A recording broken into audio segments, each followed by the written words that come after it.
Mr. Shawshank. His name is Kevin Lane. Put a rope around someone's neck. When you get them out of the motor, they walk like a dog. Lot on the hind legs. You can shoot me, kill me, because I will be coming back. And I did get shot and I did go back. Put him under my guard. I run him over a few times and... How would you kidnap somebody? I'd watch you and I'd take you. If you broke someone's egg, you can still hear them scream when they're gaffer taped. I went, wallop, there's your front teeth, sprayed him with CS gas and walked off. My picture was in the police station. Please don't tell me they're throwing darts at him. And he's sitting there looking at me and he's going to me, what you done now? I said, I've got to take your first answer. And I said, this ain't a game show, Your Honour. I'll lick you that many times you'll think you're surrounded. Now give me that puff. He ended up in healthcare with 17 stitches in his head. Wow, one for each day. So I'm sitting there, he's doing this to me in a dock. Right? Put me on the main landing. They said, Lane Drinks, manage him. We was in negotiation. They killed a geezer called Dave King in Hertfordshire with an AK-47. He used to do a bit of security for the firm. Don't actually like violence. I was just pretty good at it. When you keep going on like that, mate, so we have to go outside.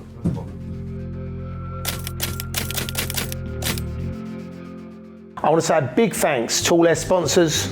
We love you. And without you, we wouldn't be able to make this amazing show. Big thank you to Dr. Green NFT for being one of our sponsors of the show. So the Dr. Green NFT project is coming out of Portugal and it's going to revolutionise the way that medical is transacted and distributed throughout the world.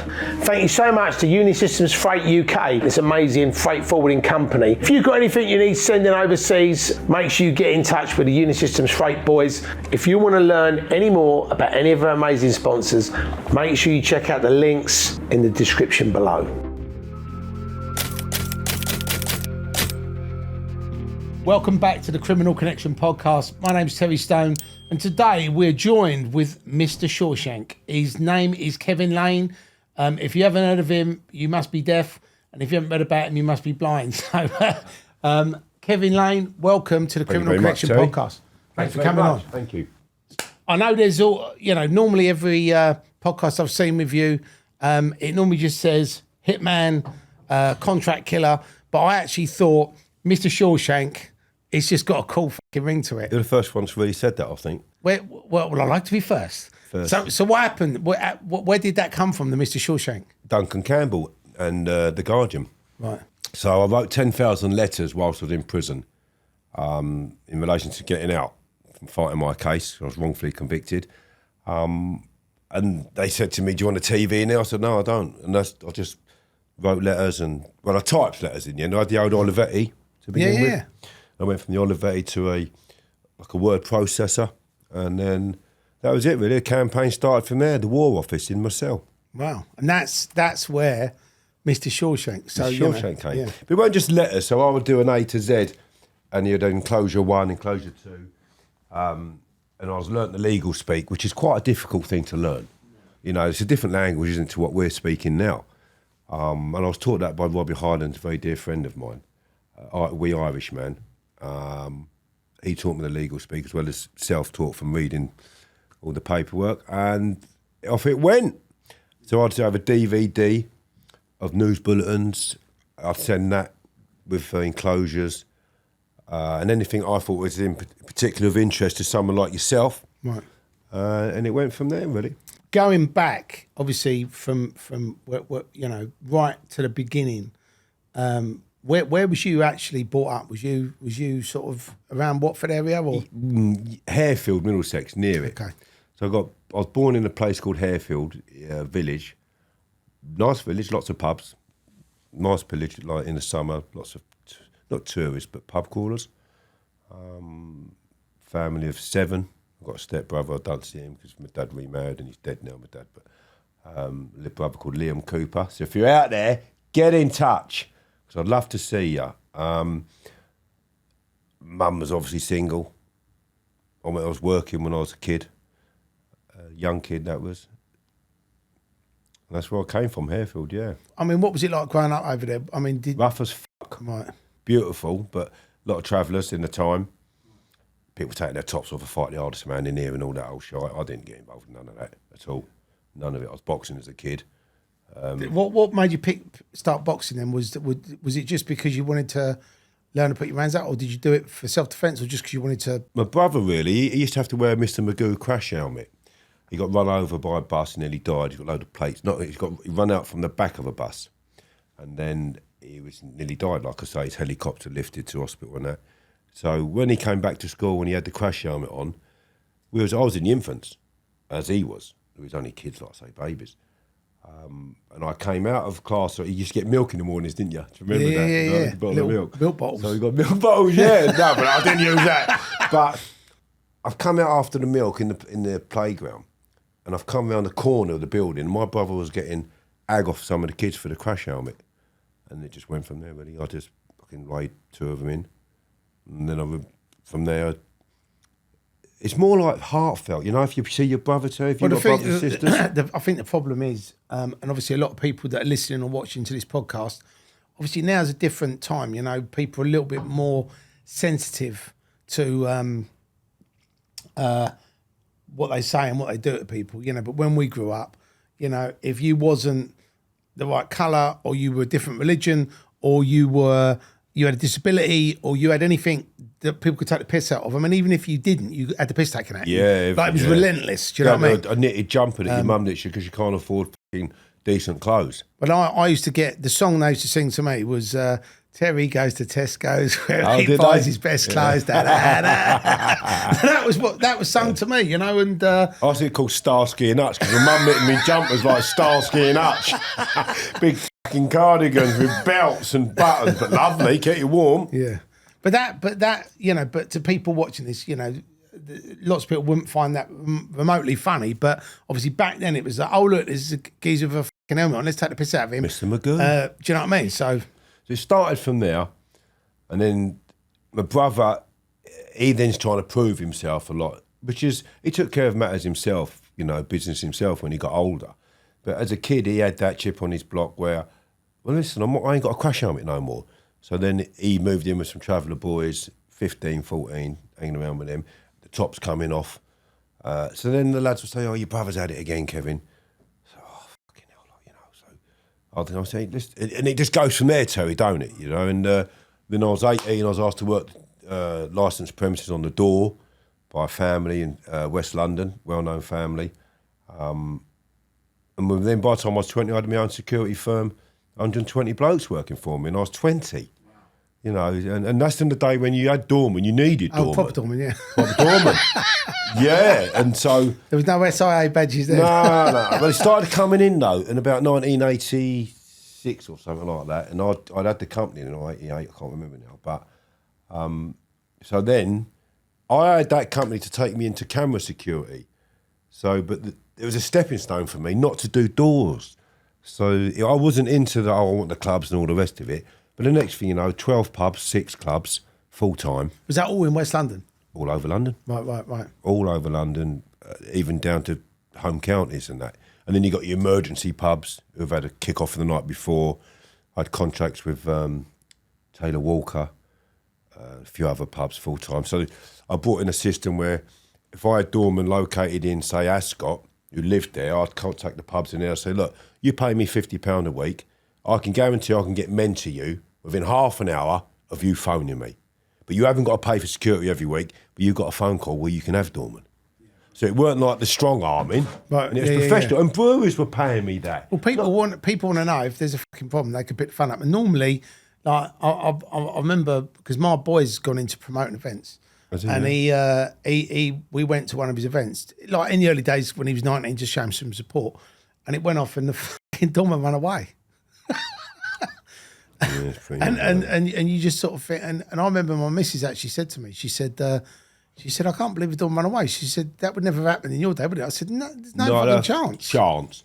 No, I mean, I never run when I've had guns pointed at me and I've been shot. I still never run. I said, well, fucking shoot me then. You better kill me, but you better shoot me. If you're going to shoot me, kill me, because I will be coming back. Yeah. And I did get shot and I did go back.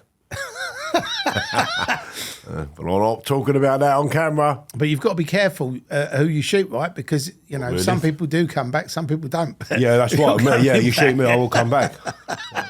I'm not saying, oh, well, I don't care who I shoot, because I've never, I'm innocent for the murder they set me up for. But, yeah, you got to be careful who you shoot nowadays. Yeah. And make sure there's no CCTV or anything. Everywhere, isn't it? Yeah. But going back to, obviously, you know, you're at school. Obviously, you're doing the boxing. You've had to obviously step in and defend your brother. Your brother's growing up, like you said. He's gone got in with these travellers, and then you've obviously gone off and started doing door work. You've built this great security company, and then when would you say? I mean, look, when I was doing events and we had air security to police the club security, because normally the club security were letting people in, they were doing things they shouldn't be doing. So we'd always police them, and obviously they looked after me and the punters. So that's why we had our own sort of team. But when you was doing it, obviously just from a security company perspective, obviously lots of people know the club scene, the bar scene, there's drugs, there's, criminal things going on. Did you sort of, when you was doing the door, like you said, you offered that service, pay-as-you-go service. Yeah, done well. Yeah. Did you find that you sort of fell into it because of that, or was you more sort of on the sort of violent side, so that if there was a problem, then you deal with it if your people couldn't deal with it? I mean, I'll tell you what, like I said, I bought the company for $5,000, the company name. I was only young, 18, But what was it called? It was Total Security. That was my name. But it was before that. It was called Associated Consultants, and that was owned by the Purcell family, and Pat Purcell, Eddie Purcell, Tom Purcell. They were named a load of brothers actually, and back in that day, I mean, Pat was going to fight Lenny McLean back in his day, but he used to be a merchant seaman and get off the ports and fight people. Oh yeah, they're all mad though, weren't they? A big man, who's very agile and could fight, but he's not into that. But all he could, he wasn't that type of man per se. Got it. So I got the company from them, and then changed it to Total Security. And then the lads went off. You had like Atlas Security. You was doing. Yeah, I remember them. Yeah, like Darren Smith and all those. So Top Guard and that. And that's the time I had my company as well. I was just a young boy, and it took me into areas I didn't want to go into, because I'd called meetings on with the lads, and there'd be like 24 fucking stone, and there's me 11 stone 7 boxing and all the rest. And I said, no, look, listen, this is a business. These are our customers. We've got to look after them. We're not here to bash them up. Wrap them up and chuck them out. If they hit you, restrain them. I don't want you giving them good ideas, because if you lose me a contract on a pub that gives me £250 a week in my pocket, over the year, that's 12 grand.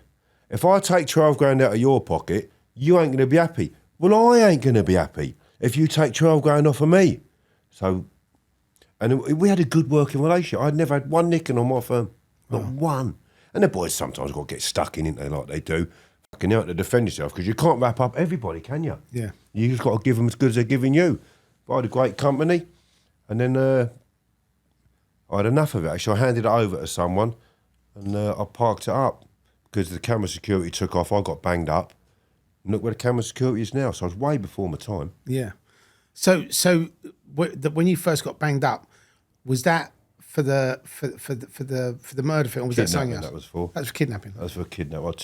I'm going to do, Channel 4 currently in talks with me about doing one called Restorative Justice. I kidnapped a kid, and just to bring, not shame on me, but the kid I kidnapped wasn't the kid who was told did what someone else did.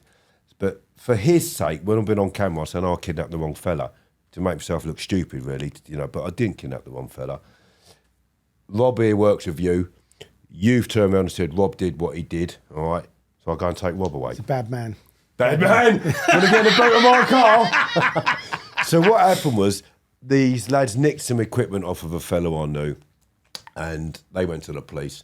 They didn't have enough evidence. The lads were part of a football firm. They went to the offices where my pal had his offices. They locked all the doors and that, and they were shaking the doors. But they went to a girl who was pregnant, and they put a knife to her belly and a knife to her face. We'll cut you and we'll cut the baby. So then I got a call. They sound like nice people that you'd invite around your house for a cup of tea. Lovely people, eh? Well, you might understand now why what I did. Might got a little bit upset, yeah. I did. I went down there. I held everybody in the offices hostage. This kid turned up for work. He wasn't a kid. I mean, he's my age, a bit older. Stocky then. He's not stocky now, bless him, Will. He was put forward as the kid that did it by his colleagues, the ones that actually did do it. So I took him away. That was nice of him, wasn't it, to throw him under the He bus? was a ruse too, yeah. Threw him under the bus badly, because I put him under my car. I ran him over a few times, and I was just envisaged that you've put a knife to a woman and a baby and you're going to cut them. You're going to get it. So I ran him over quite a few times. I don't think anybody watching or listening to this podcast is going to feel any sympathy towards that person. Obviously, the fact that he didn't do it, but the fact if he had done it, I think people would have been probably giving you a round of applause. They did. I mean, the old Bill, I got a 2-year sentence for that, which the jury came back and said they made a wrong decision. And the judge said, you're a vigilante, you took the law into your own hands. I got 2 years, 2 years and 2 years. I wish you'd have told me. It could have been Kevin Lane. The UK's Charles Bronson. Fuck that, no, listen, I ain't never going to be that, Charlie Bronson. But, yeah. No, but not Charlie Bronson. You remember I do, the Death Wish guy? Death Wish, you was cool him. I wouldn't mind being him. Yeah. So, what I did to the fella, like I said, I took him to a recluse. So how would you kidnap somebody? Would you literally... I'd watch her. You watch her? I'd find out where your movements are. Right. Everyone's got habits. It's easy. They're very habitual people. So I'd watch her, and I'd take her. How would you? Because there was a guy in America who did a lot of stuff for the mob, and I read his book, and he did things like this, but he didn't actually kidnap. He killed them. But one of the things he did was he'd observe people, There we go. and then he would literally see the car, and then he'd know that you'd gone in somewhere, you were going to come out, so then he'd go and put a knife in the tyre would be flat. When they come out and look at the tyre, he just walk up behind them and bonk. I kidnapped another geezer. I've kidnapped a few people over the years. Oh, he put a gun to someone, actually. He went round someone's house. That was a woman. A woman opened the door with a baby in her arms. I mean, you couldn't make that up, could you? Literally, she opened the door with a baby in her arms. And he went round with a gun to her. And a sawn-off he went round. So I took him away, but I punctured his wheels for him so he couldn't drive, and he come walking out. I've jumped out on him, took him away. You watch people, learn their habits, where their movements, and then take them. So when you put them in the boot, I think you put them in. In the boot normally. Do you put a little carpet in there and a little pillow so they can comfortable? Iron bar over the head. I zip tie them. I put a rope round their neck. Right. All right. Let me tell you something about you put a rope round someone's neck. When you get them out the motor, they walk like a dog. Whereas you've grabbed someone around the arms, they're a bit turned to struggle. You get When a you rope say round like on the hind legs, or they walk the you get the rope around their neck, you fucking stick it straight up there so it's tight, and you'll come in with me, and you've got them fucking zip tied anyway. And don't worry about cuffs, it's zip ties. Everyone uses zip ties, and they go. Is that with the you. kidnapper's thing of choice? My preference of choice. I must take them down the woods normally. Right. Always the woods, in the middle of the woods. Mad Best Woods in Ryslip, if they was from that area, or that Will, I took him to Reading Woods. I suppose the woods, it's sort of, anyone who's watched any films, whether it's The Sopranos, whether it's Rise of the Foot Soldier, whether it is, when you go in the woods, you probably ain't coming back, right? So there's that They whole did come back, psychological... them people, but they're worried like when they're gaffer taped and they're tied to a tree, spread eagled, Right. and you're going to work on them. That's pretty gruesome for them. But you obviously... Cause Even when you break someone's legs, not saying that I did, but... Right, but if you broke someone's If you broke someone's leg, you can still hear them scream when they're gaffer taped. Wow. Like you've just done. Loud. Wow. But in the middle of the woods, no one can hear you. Yeah. No one. So I suppose that it's better than taking to a soundproof room then, isn't it? Much better. But there's only going to be blood spilt, and it's on the walls. You blood spilled in the woods, it gets washed away. Yeah. Once you've dished out your whatever you think is that what they deserve, what happens then? You take the gaff tape off. I dropped them at the hospital. Oh, right. So you don't actually have a conversation. You don't actually say this is why. They know why. Yeah, I don't talk to them fucking arseholes. Right. I want to keep their mouth shut. I don't want to say nothing. I'll get them out of the boot or out the back of the car where there's blood everywhere normally. Because, there's been some right terrible incidents. But you are a gentleman, because most people just leave them lying in the fucking woods. The fact you actually put them in the car and take them to the hospital. Take them to the hospital and drop them off. They can't normally walk or get somewhere. I laugh about it now, but these are arseholes, by the way. These ain't decent people. These are the people that if you lived in an area, you'd get an old lady say, "Oh, he's a nasty bastard, that fella. Couldn't have happened to a better person." So the police can't protect everybody, more so today. So they pick the phone up and they go, "Oh, this is such and such has done that." Nothing will happen. Well, it will happen in my day when you call me, because I will come straight through your front door like Harry Enfield. It's only me with a sledgehammer. Can you do? I'll get you in bed before you get out of it. Can you do that for us, Kevin? It's only me. I smash with a door opener with a sledgehammer. I've got a door opener here, and I'd go straight through, and I'd get you in my day. And I was only 11 stone 7. It was a fucking shock to people when you get them and you're leaning over them in bed. How do you get in? Yeah, either way, when that door goes. But I'd always go and have a look at the door sometimes to make sure it ain't one of them that's going right in and you can't get through like the old Bill. And then you think, we're not going to get him in bed there, we'll get him when he comes out. So you're Mr. Shawshank. You're obviously Charles Bronson, but the Deathwish version. But you're also like a crime stopping service, really, because you're actually stopping these people that are, putting guns, shorn off shotguns to women's faces and slashing people or threatening them with knives and stuff. Anybody didn't deserve it. Well, I did a couple of people, Will Guilfoyle, and another fellow I took away once because I needed to know where someone was. He hadn't done anything wrong, and I apologised to him. He's going to get a big bag of cash off of me at some point. It will happen in the next year, probably. A big bag of cash off of me, because I don't even care if he's affluent now, but he's owed a lot of money off of me for what I did to him, and I'm going to apologise to him face to face. I've never gone near him since because I didn't want to cause him any concern. But the next time I see him, I was going to go, there's a big bag of cash, and I'm so sorry what I did to you. And there's two, like Will and this fella. All the others always deserved it. But I think, it takes a big man to actually be able to do that. Most people would just brush it under the carpet and say, forget about that. Bit of shame, Terry, really. But the fact that you actually want to make amends and say sorry and do the right thing. I had 20 years to think about it, and I think, God, what did I... So, like, you'd phone me up, Terry, and you'd have a daughter, and the boyfriend, not you per se, but as you know what I mean, so... I've got a daughter, she's 9, so if she's going out of any 9-year-olds and they treat her badly, I might not need your services, Kevin. I'll be all right. You know what I mean, don't you? So don't do that to my daughter again. But you would phone me up and you'd go, right, my daughter's just had her front teeth knocked out, Kevin, by her boyfriend, and he's a bit of a big lump, and he's done it. I said, where's he giving me his address? I'll go round and open the door and knock his teeth out. Right. Instant karma. And that's what happened one day. I went, Wallop, there's your front teeth, sprayed him with CS gas and walked off. Right. And things like that. So that's the type of thing I used to do. I didn't feel like I was doing an injustice. And how old was you then? Was this when you were in your 18. 20s? Yeah. But I had trouble. I had my own flat when I was 15. I shared it with another pal of mine. I moved out of home. I bought my first flat when I was 18. Bought one. So I was doing all right as money because I'm a grafter, me. Yeah. The violent side of it just come along, And I always thought, I'm not an aggressive person, but I could turn my hand to it, and I think that came from nature and nurture, a bit of both. Right.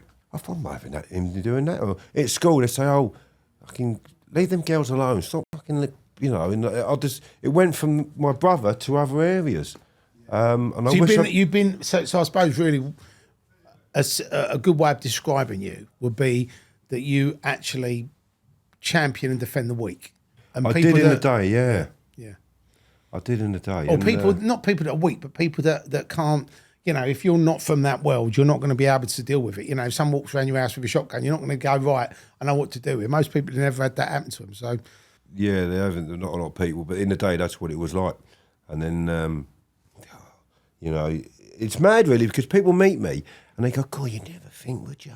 We expect you to be 6'4", or you didn't expect you to be so happy and so friendly and you're not aggressive at all. I said, well, no, I don't actually like violence. I was just pretty good at it. I know, I don't mean that like but I was pretty good at it. It's a funny thing to say. I mean, I did a podcast with Lewis Raymond Taylor, and it says, the nicest convicted contract killer you ever meet. That's mad, isn't it? So, anyway, that's another. But most of these things, I take it, were unpaid. You obviously did paid work, but most of it was never literally paid. People would reach out to you if they got a problem, and you never paid, never ever paid, never ever paid. Simple as that. Or grudges that I had with someone, i.e., someone put their hand on the mother of my children once. All right, just moved her out the way, and to me that was a no. You can touch my old woman. I was ramming him in the high street the next day in a car. How'd you like it? Yeah, how'd you like it? And I know the fella, though, he's a good friend of mine, but yeah, at that time, he was a kid from another area. The less said about that, the better. Yeah. But he left the country, he didn't come back for a while, and I took his mate away to find out where he was. So that was... Yeah, I laugh about it now. Thank God a lot of time's passed. Yeah. And we've grown up and matured, eh? I think when you're sort of, I'd say from 18 to 30, that is like a wild time. Do you know what I mean? I think at that time nobody really gives a fuck, and you've got no responsibilities, and you just sort of, you know, like you said, if you get Bollocks swept like up, this, isn't you? Testosterone. if you get swept up in it with the wrong people, then I'll tell you what I tell you. It's a lot of people say, oh, just because you didn't have a dad. I didn't have a dad as a kid. I can tell you now, my dad would have battered the life out of me if I'd gone down that path. Wouldn't have had it. Simple as that. You know, like, so if my dad finds out, he'll kill me.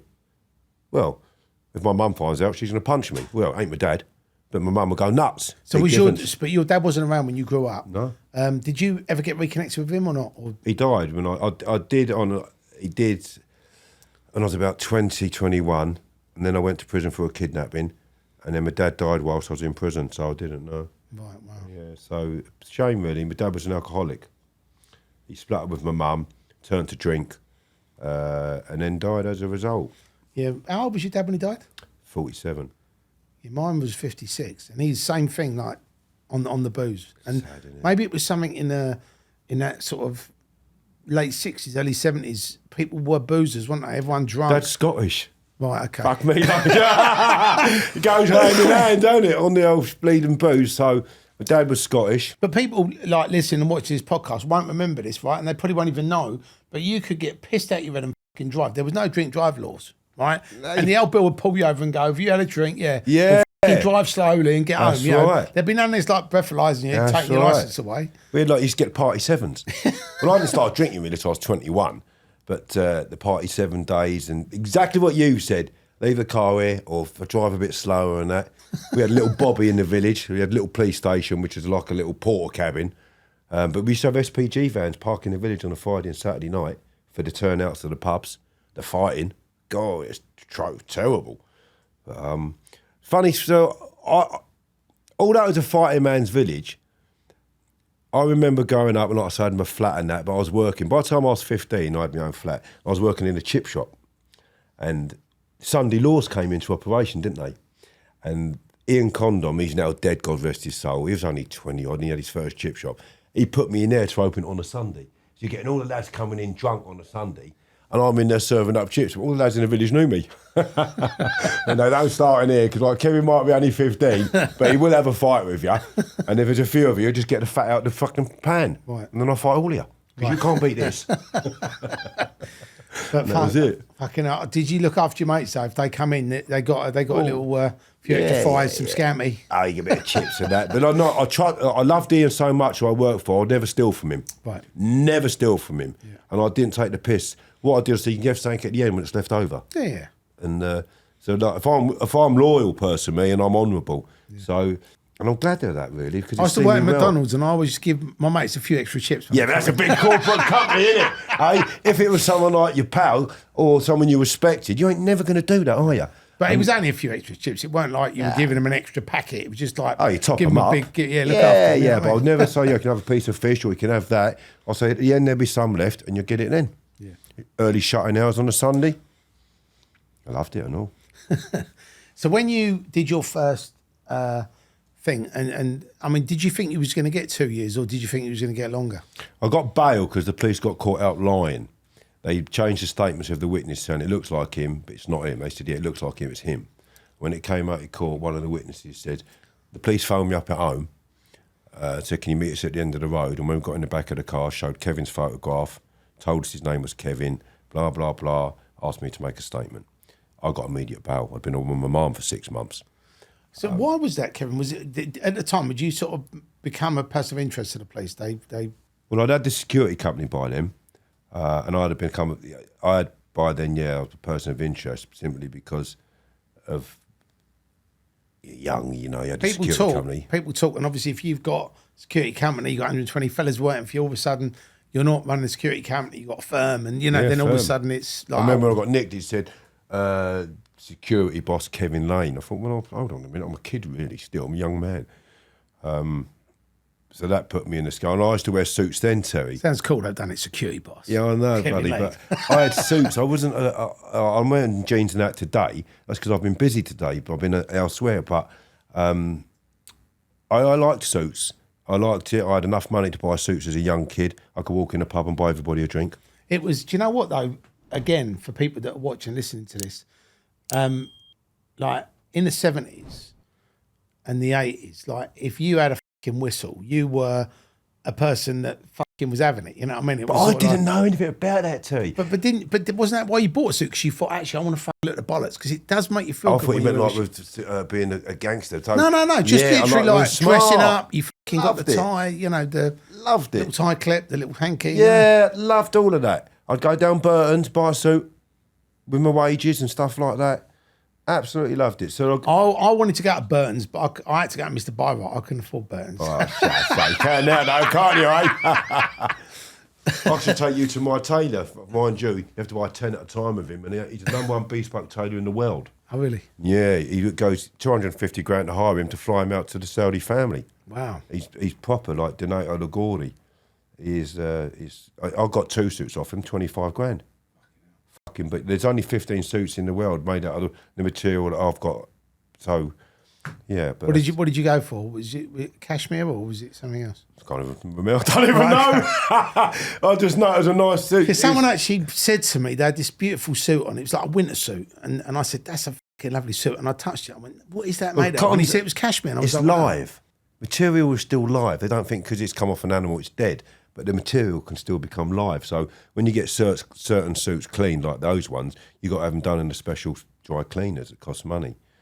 I wish I had done now because the buttons were mother of pearl. I put them in this dry cleaners and they chipped them all.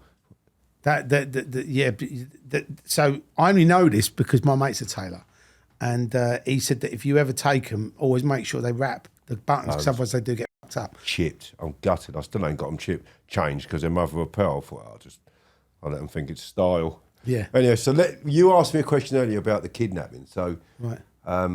Did you ask me that? What did you ask me? So, You told me about how you do it, and you told me about why you did it, and we were talking about the court thing. That's so when right. and we was talking about being a person of interest with the police. I was a person of interest. So, my picture was in the police station and everyone I went to. Please don't tell me they're throwing darts at it, were they? No, I might have done spitting at him Or was probably. it most wanted. Well, I've had a few. I remember I got nicked right for another kidnapping, and they said if Lane's there, Lemaire's there, nick him. That was my best mate. Right, Said right. if I'm there, he's going to be with him. So we got nicked for kidnapping. He got bail and he got out. But let me tell you a little story about him. Right, he went to court after he got bail. Every day dressed in a different disguise. One day he dressed as like a burglar, black and white, white In the jeans, in court, come in the court. Right. I was crying with laughter. The next day he went round a Palamine's house called Blossom, and Blossom had lots of gold. And he came in with Mr. T rings on everything, bracelets, change, had his hair all brushed back. And by the third day he came in, we're thinking, what the fuck's he going to come in dressed like today? So then on the third day he's coming over there, brushed over a different way and dressed in a suit and that. And of course, you couldn't say if he matched the description of the offender, could you? Because he looked so different on 3 different days. And the judge said, we'd just like to thank Mr. Lemaire, he said, for his entertainers with his dress sense. God, I'm not guilty! Did you say every time we get nicked, can you dress up? But no, listen, he weren't there anyway, but he got nicked for it, the poor sod. So I remember I kidnapped another geezer once, he sold me a ringer. I said, just give me the money back, you can have the car back. And he tried to off out the country, so I took his brother away. And then he got nicked with me on that one. And I remember going into a police station, had a suit on, right, and he's sitting he's only in the custody suite as I've gone in. They must have got us both pretty much at the same time. And he's sitting there looking at me, and he's going to me, what you done now? And he's going, what you done now? He's gone. I laugh about it now, but like, he hadn't done that with me. I just done, do things on your own. If you do things on your own, you've got no witnesses, no one to grass you up.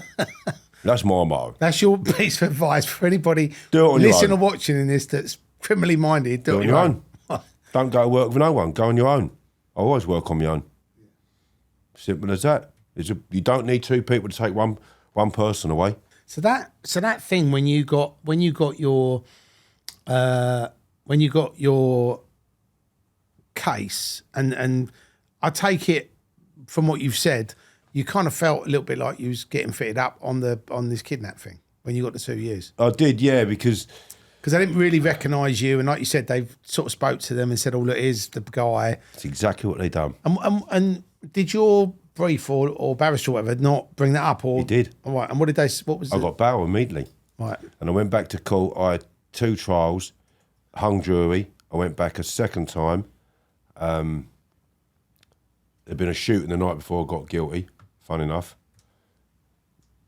That was anyway, they thought that was me. But I don't want to try for kidnapping. Why would I shoot someone? I got banged up the next day for fucking kidnapping. So they left that on file. But when I went to court, the jury had been in a hotel the night before and it was really hot. It was Oxford Crown Court. I never forgot it. Sweating in the court, it was that hot with the air conditioning on. And they went out and the judge said, I'm putting you into a hotel now, again, for Friday night till Saturday.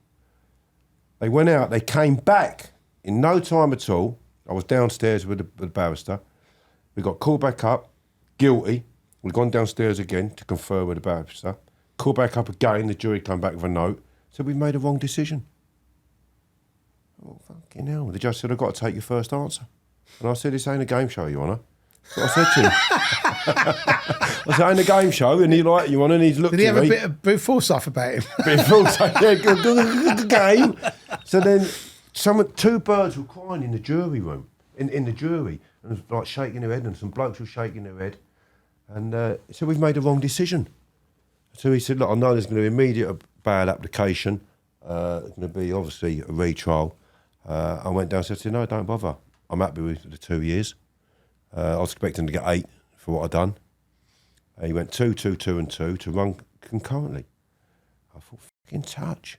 So that in plain English, that meant would you do a year? I actually did a bit more because I did a 14 and a half or 15 and a half months I did in the end. I didn't get much parole. I had a bit of a dodgy time in prison. Ate a few screws and that. I mean, obviously that's the first time you went in prison. Yeah. And when you went in there, I mean, obviously you probably knew some people in there, but I didn't. Well, okay, so you literally went in and went to Reading. Went to Reading. I ended up getting straight away. You find your own level, didn't you? I remember walking into the holding tank. There was a kid in there, and he's going home. Now I was understanding. My mate's done Borstal and everything, Marcus. But his old man had recording studios all around the world, like famous, and he just went his own way. He's real clever. He went to school in Oxford and everything. Got expelled, but he's done Borstal a lot, right? And he's gone, listen, Kevin, it's a different fucking law in here, mate. He goes, you can't perform in here like you perform outside. What are you on about? So we're sitting in the holding tank, and this kid's coming. He's going home, he's got a bit of puff out. I don't fucking puff, I didn't puff then, like, you know. And he's rolling the puff, and he's put it in his pocket. I said, ain't you meant to leave that for the lads, mate? I said, all these blokes in here. And he said, no, I'm not. I said, I'm taking it home with me. My mate Marcus, he's looking at me, he's going, Kevin. The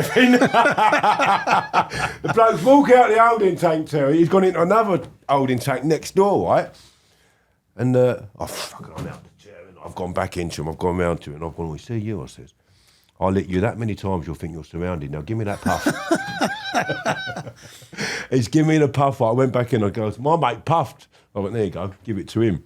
And the geezer's walking out the thing, and because the holding tank was down, they weren't like floor level. And he's going, you fucking wankers, he's gone, I'll fucking see you, I'm going to do ya. Oh yeah. About 17 days later, or however long later it was, he came back in.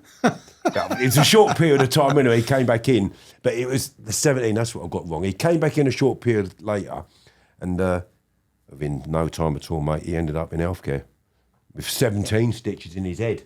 Wow, one for each day. Fucking wallet. He went straight to healthcare. And then went on the numbers. And then the geezer that shot me, his code E came in, and he went on the numbers and all. Wow. Wanker. So, well, he ain't actually. I've got no grievances with him at all. So he ain't a wanker. Take that back. So the shooting, this happened before you went in jail for the kidnap. Yeah. So what happened about that then? So one of the pubs I had the licences to, he phoned me up, says, the geezer's down there, he's threatened to cut someone, he has cut someone previously before, he's barred from here. you get down there. So I got down there. I always went. I'd never send the lads on my own. So I've gone down there, and this car's pulled up, and I'm talking to this geezer next to me. And he's going, you all right? To his mates, mate, all right, yeah. He's going, you all right, mate? I went, yeah, I'm all right, mate. So he's in a Mini. He's a passenger. And the driver the other side, they're rumbling about. And he's going to, do you want some of this, mate? He's about 15 feet away, something like that. I said, I don't want some of what? He's got some of this. So my two mates, right, they were like breakdancing.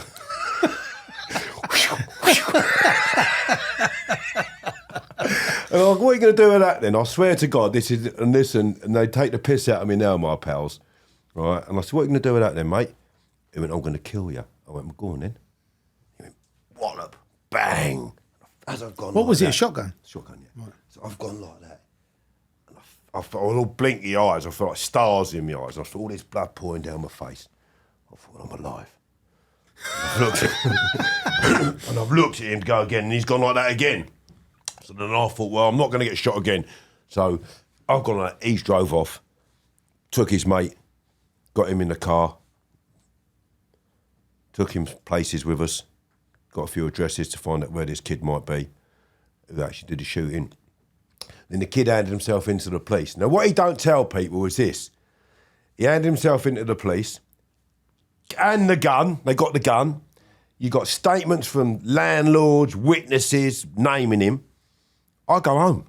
I plug my head with cotton buds, with holes. Gone out again. I thought, I'm going to find you. So we've got to, It's like a madman with a cotton oh, ball. no, I cut them off though. But like, stop the bleeding. No, you know, it did stop the bleeding to a certain degree. And then old Bill Because normally when you have a shotgun, it blows a fucking hole in you. Was it like... Well, they went like that. That spreads, isn't it? So it was... And he was 15 foot away. Yeah, and I've gone like that. Right, Just so caught me in you the just top got of the head. the... Right, okay. Lucky, really. Yeah. So I've still got 7 bits of lead in my head, in my skull. So I've gone out, we've had a... They've swooped on my car, nothing in the car. My mate was on fucking curfew anyway, so he had to get home. I've gone home. 2:30 in the morning, my house is lit up like a bleeding football pitch. Armed police. Took me away. I said, hold on a minute, I've been shot. What the fuck? He said, well, we're taking you away. Took me to hospital. They're trying to pull the lead out of my head and all the rest of it. So it comes to court, right? I said, listen, yeah, I've been shot. Geezer pulled up, shot me. I don't know him. I didn't know him. So I couldn't fucking name him if I did know him, just to get that very clear here now, you know. And they told me who it was who shot me. I go, well, I don't know. I didn't ID no one, nothing like that. Comes to court. I don't go to court. Get a summons, not a summons, a subpoena by the judge. If I don't turn up at court, I'm going to prison. I'll get there about 11:30. This by the fine. Also, I've been away for kidnapping by this and all. And he's writing letters to me, the fella from the prison. This was while you was in jail? Yeah, so I then get banged up for a kidnapping, right, over this period of time. He then writes to me, because he's on remand, on prison letters with his prison number, saying, can't we sort this out? One of us is going to die. I didn't know it was you I'd shot, he said. I swear to you this is the truth, right? He gets in the dock, he goes not guilty, regardless of all the letters. He's got Scrooge get in the dock and go, he's bragging about the shooting, blah, blah, blah. He's written letters to Mr. Lane, blah, blah, blah, blah, blah. He's told the court that I'm doing this to him outside the court. So well, Mr. Lane's had to be subpoenaed to get here. So we know he weren't outside the court. And the camera security said he weren't outside the court. And the prison officers say he weren't outside the court. So I'm sitting there, he's doing this to me in the dock, right? I'm sitting there. I said, you see you? I said, I'm going to punch your head in or I'll get my hands on you. Some people might say it's a form of grassing, but he'd already grassed himself up, you know. I just wanted to tell him, no, I'm going to bash you up when I get my hands on you. And believe me, I am going to bash you up when I get my hands on you. All right? When I overturn this conviction, that is, I'm going to come and find you. So, definitely going to find you. Or we'll have a fight for charity. I can give the money to charity. That'd be a good one, wouldn't it? But, so he gets a guilty. But they said to me, I said, no. I said, I don't recognise him. I said, no, not at all. He weren't there. He gets a not guilty. But they were pushing for guilty. Oh, the old Right, bill pushing right. for guilt, yeah. But I mean, the other geezer, he's hung himself by the letters and all the thing else. You with me? Yeah. You can't write to someone from prison on a prison letter, admitting to the murder and then go not guilty. They offered him a mental hospital, actually. But he turned that down and got a 7. And then he shut his mouth recently. He's going, I ain't fighting no one or no one. Yeah, I said, well, I'll find you. Oh, if I bump into you, mate, you better be ready. So I might bump into him one night when he's coming out of somewhere and put a rope around his neck. Take him for a little joy riding You're to the coming woods. with me? Get I'm over only here. joking, probation. I'm only joking. You got to have a laugh about these No, you things have to. now. You have to. Have a laugh, ain't ya? But that is mad, though, that he shot you and then he said, I didn't realise it was you. On a prison letter. He don't tell Who did he people that think he it had the was? gun and everything. He don't tell them the full facts, you know. He says, oh, Kevin Lane gassed me up. Well, no, I didn't fucking gas you up. I got subpoenaed to court and come there and told the court I was going to punch you already when I get my hands on you because you're doing that to me in the dock. That's the truth of the matter. So I don't mind it anyway. No one's ever come forward and said that because if I'd done that in here, everybody would know I'd have done that, wouldn't they? Exactly. So it don't matter anyway. I haven't got to justify myself, but that's another story. So we won't go into that right now. That's mad. So then you've obviously done. I laugh at it. I don't laugh. It's No, real. but it's just crazy. But you come out. Obviously, you did your time. You, like you said, you didn't get out on good behaviour because you had a few like altercations in there. Was that with just mainly with the screws, or did you have any? Screws, few cons. I ate a screw, put his face in the curry one day on the hot plate, weighed him in. He said he was going to punch my face, and I said, "You talking to me?" And walked back and just went crash, crash. He's gone. I take it after that, the screws probably treated you a little bit differently. They left me alone because they said Lane's polite. He's no problem. He don't bother no one. He's polite to us. He don't, he only seems to. My prison record in prison, I'll tell you what he said. He said, don't tell Lane black is white, you got a problem. If Lane said he's going to do something, he will do it. He'll use extreme violence. He's good for the wing. He's good for morale. He don't suffer falls easily. Lane drinks, manage him. So I was in negotiation with the Home Office. So I'll tell you how that started, Terry. Right, so you're going to get this, right? I want to give you a few bits. So Wayne Owen, notorious Wayne Owen, he took some members of North London, some lads over that way, on their first bit of work. Notorious armed robber. He'd have 2 bits of work in the day and things like that, right? Big bits of work and all. Armed and Dangerous, I made a film about him. So Wayne, he'd had our time in prison, liquid caution, all the rest of it. So I go into the special secure unit in Whitemoor, triple category A. Wayne's in there, right? So they just had the big escape, the armed shootout in there after the IRA boys. Danny McNamara, Andy Russell, Liam O'Dwyer, all the boys, right? All the officers in command. So it's the most intense unit in Europe with 74 or 84 cameras in there. You're checked every 20 minutes in your cell. You've got 2 padlocks on the outside of your cell that got to be taken off, and then it's got to be opened up by control from another room outside of the unit. So Wayne used to get 5 litres of hooch down his boxer shorts, right, elasticated ones, dressing gown on, and walk about. So while they're searching the fucking cells, in and out of them all day long, we'll be watching TV, camera there, windows there watching us. They'd come in the room every 20 minutes, checking the bolts and bars. We ain't moved. The camera says we ain't moved. They still come in and do that, right? Yeah, don't worry. Wayne's keeping the booze warm. So I got pissed in the unit, right? And they're going, how's he done that? They got guns in here last time. It's the most secure unit in Europe. And he's got a booze down in there, right?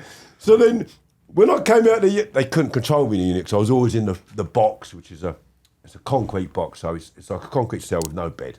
You got a little wooden on the floor. I was naked in there for days and days and days, losing track of fucking time, because day and time you're shivering. There's no heating or nothing like that in there, and it makes you wear you down. But I would never break. I said, "You're not going to beat me. You're not going to beat me." And then in the day, they come in with shields and crash helmets and all that, and put the gid out. But they was all right, a lot of the screws. To be fair, I liked them. There's good screws. Fucking thank God for the good in the job. They're all cunts. Can you imagine how hard it would be? And so when I came out of the unit, they said, listen, we can't keep having the Home Secretary told the bell's going off. Because when the bell goes off in the unit, every spare officer in the prison outside the unit has got to come hightailing over to you as quick as they can. Right. And everybody's got to be banged up in the main prison. So every time I'm kicking off or fighting with a mufti, everyone's banged up. You're going on a visit, no, it's bang up. Lane's fighting in the unit again. Get him out of the unit. So they downgraded me, put me on the main landings. They said, Lane drinks, manage him. We was in negotiation. And that's how come my party started. Right. Said Lane's having a drink, leave him alone. And you could come to my party if you dressed up and we'd have a right old shindig. But you couldn't come if you weren't invited. And I had the best parties with the best people. John Toomey. Right, John, he's been on. John's Good, a John. classic, Good right? guy. I've got some right good pals I've had drinks with. Peter O'Toole, Terry Connigan. I could go on to Teddy Avis, A. Betson, the Dome Robber. Teddy, listen, I could go on all day. Fucking Malcolm Henry, right good people. Martin fucking Valentine. Proper good I suppose drinks. in a way, they all wanted to pay you up because they wanted to come to the party, right? Well, they were mates too, you know, like your mates, didn't you? But then it's like, I want to be his mate. I want to come to the party. You wouldn't get in unless you was proper. And that's simple as that. I wouldn't have any other Tom, Dick and Harry in, and I wouldn't have anybody in there cause trouble on booze, because then it fucks it for me. I never had one bit of trouble on booze in 20 years in prison. It's only Kevin, he's all right. Everyone bangs up. I remember Christmas Day, a screw come down, he shouldn't be on the landing, it was Christmas Day. I was the only one in the prison system to have booze on Christmas. They used to have a national lockdown and they never found my booze. Never. All right? And I've told a few people that I did it now, but they never found it. And they could never work out how come. So from Christmas Day right the way through to New Year's, I had booze. And I'll drop you around the bottle. You go, touch! So we used to go on the piss. So when you come out from your first thing, what was your next thing? Did you just? I take it somebody was running a security firm for you when you was. Oh, I got rid of it. I said you can have it. I'll give it to my mate so you can have it. I want nothing more to do with it. And then when you got out, what did you do after that? Was you? I came out. I set up a yard doing rubbish. I knew that rubbish was the way forward in 1991, 92. Where there's muck, there's money. You know, didn't you? Recycling, right? Now look where it is. Yeah. So I set a yard up, rented it all out, kept an aircraft hangar for me. I had a rave in there. I had 4 raves, actually. Did all right. Judge Jules, Danny Rampling, Roy the Roach and all those boys. Yeah. Good raves, good money. And then I split up with the old woman, fucked off to Tenerife, bumped into John Palmer's, God rest his soul, John. I know John, but I bumped into his heavy. I had a row of him out there in Tenerife. That caused murders. The missus and kids had to come back to England.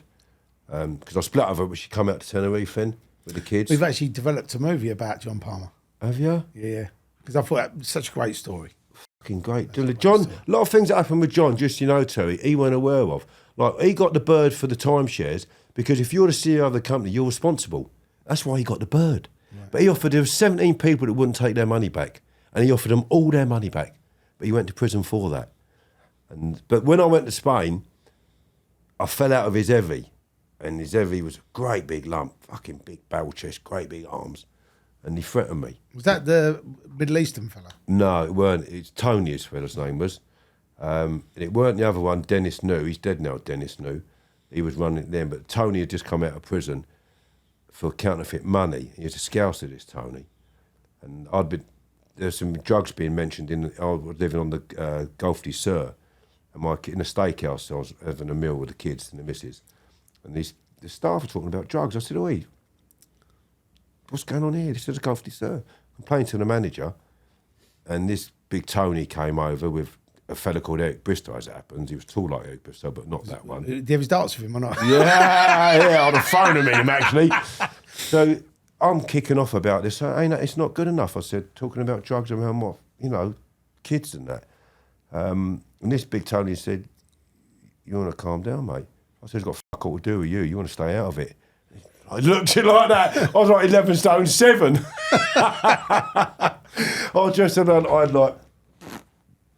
just smart, you know what I mean? I What do you weigh now?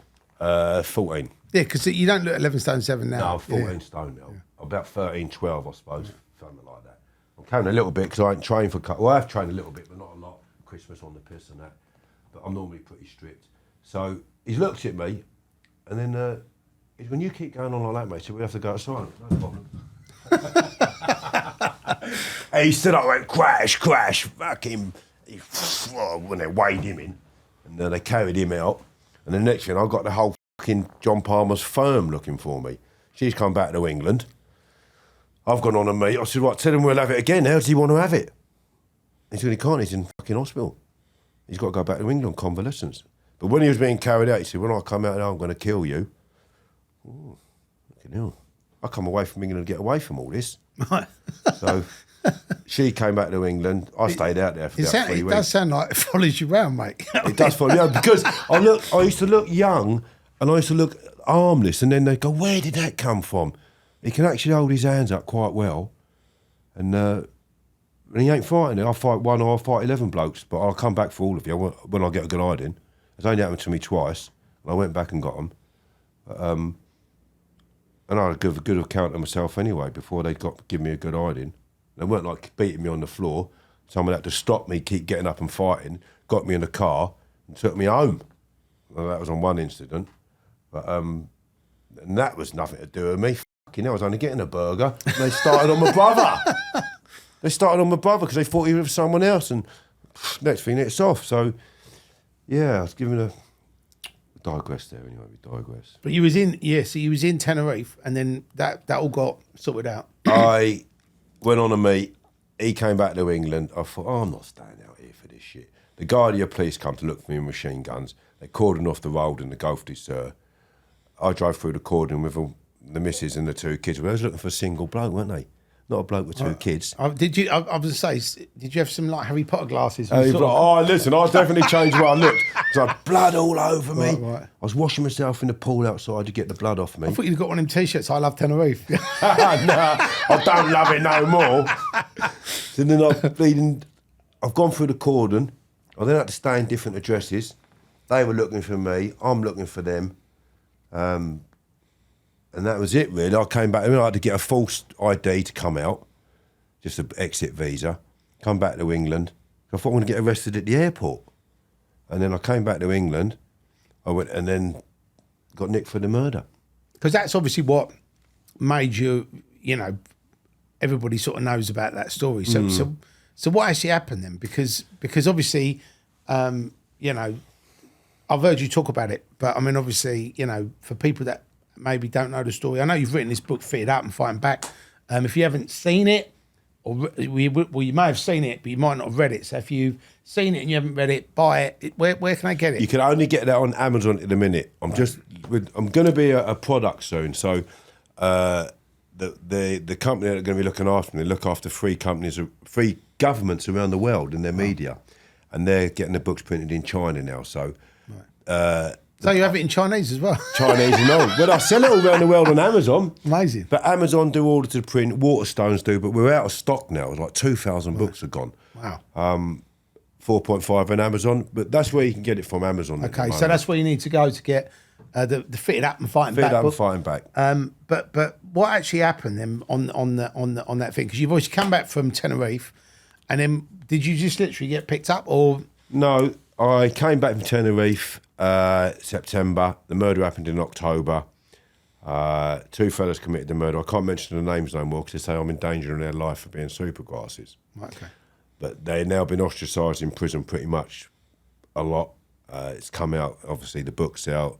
That book's been out 2 years and there's been no black orders on it because it's all from documentation that I've obtained through criminal justice system. Got it. Like agencies. So without naming their names, basically, that they did it, basically. They did it. They got, I don't know if they did it, I weren't there, but the evidence says they did it. Got it. People said they did it. They're showing off guns in pubs. Did they say they did it or not? Yes, they did. Okay, so basically, there's reasonable proof that they was going around the pub telling themselves there was Ronnie and Reggie showing off the gun saying they did it. One of them got slapped by the deceased sister-in-law 2 weeks before the murder. They had the deceased's niece living with them and they was arguing over that. And there's a number of other factors that are in the book, which is factual. Having police visits up and down the country.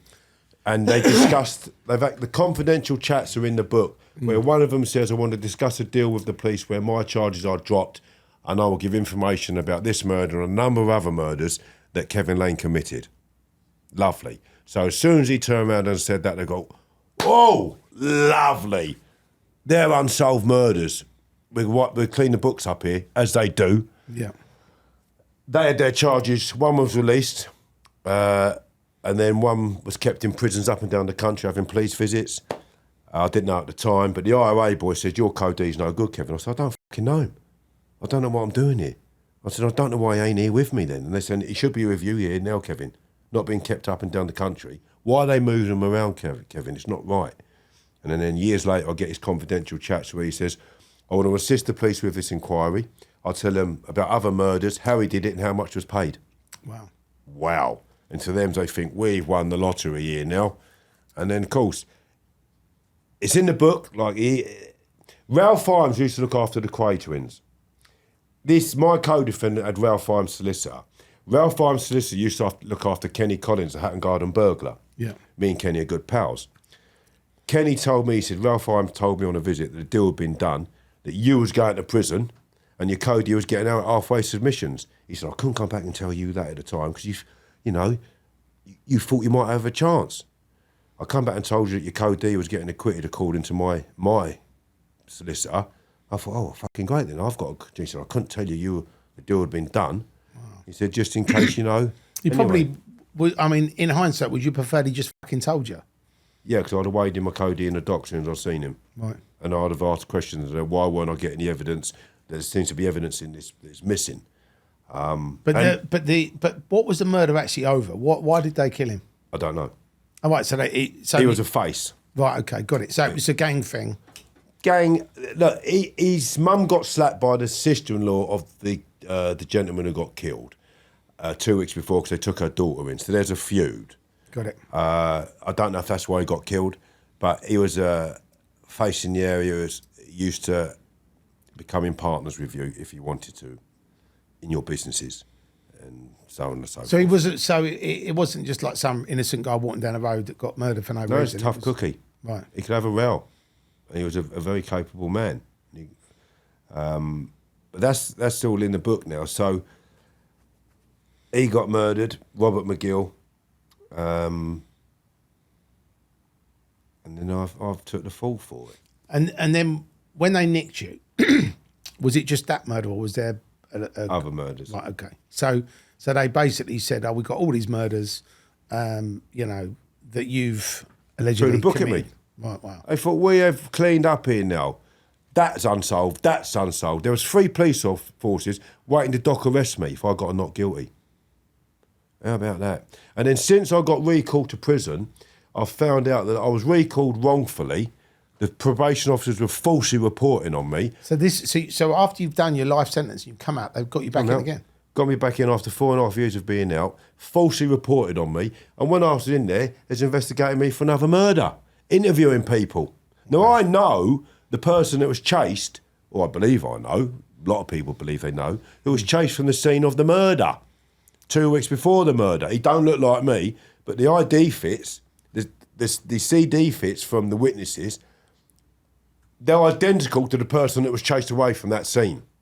And he don't look like me, I can assure you. But they're now trying to say that was me. Well, if I can hold on a minute, I don't even look like the fucking fella who committed the murder. But in the eyes of the old Bill, they got ways of manipulating the evidence, cleverly chosen words, or coercing. But the fact that this guy made these allegations and said that you've done these murders, is that what put you away? Yes, Right, okay. absolutely. So there was no actual evidence. It was just None him at all. saying it was you, and that was it. And that was enough. I didn't get arrested due to the evidence of the case. All right, so the fellow got caught with a car used that was duplicated. There was a car that was loaned to me. I had my car stolen off of my drive. I was then loaned a car. The car that I was loaned was copied, and that was used at the scene. Got it. But in the meantime, with registration, they brought the old bill to me. Understand that. So, Got me? So it was literally like, the guy saying it's you, the car. Yeah. So it all sort of. So then they built a case around me, and the evidence that came about after I was arrested, not before. So all the evidence that was in the police hands prior to me being put up for it, for instance, you get caught with a car that was supposedly used in the murder. You tell the police that the other 2 people who I'm not allowed to mention no more gave you that car and asked you to burn it. As well as those two people showing guns off in the pub and admitting to doing the murder and a number of other factors, which I won't go into now because it's in the book. But all that evidence was suppressed, as well as the police visits and a lot more, like I say, that's in there. And that's now going to be part of my CCRC application. And what does that mean? Criminal Cases Review Commission. Right. So I've just been granted legal aid based on a number of factors. Panorama. They did some. So did they actually do a show about you on Panorama? Right. Wow. Yeah. And what they did was the jury were told that I gripped a gun inside a bag, and that the gun was a Mossberg pump action, and the deceased was killed with a Mossberg pump action, and that inside the bag was nitroglycerin, which is a firearm particle. And it was either a used ammunition or a used gun that had been in the bag. And I'm sitting there thinking, I have not gripped a gun in a bag. I know they are lying. So on the phone to my mum, I've gone, Mum, listen, I'm getting a guilty here because this is all bollocks what's going on here. And at the time, I didn't know about my co-defendant's confidential chats. I'm thinking, what's going on here? It doesn't make sense. So I've lost my pattern of thought there. So that's it. So Panorama did a test on this gun. They said absolute rubbish. But if you're in the jury and you're told that I've gripped a gun as I've just told you in a bag, you go, okay. It's damning. Yeah, but it's damning for me. They're thinking, well, he's gripped a gun in a bag that's found in the boot of a car connected to the murder, and it's a Mossberg pump action, the same type of gun that the deceased was killed with. It was damning for me. Right. And now Panorama turned around and said absolute rubbish. Should never have been used.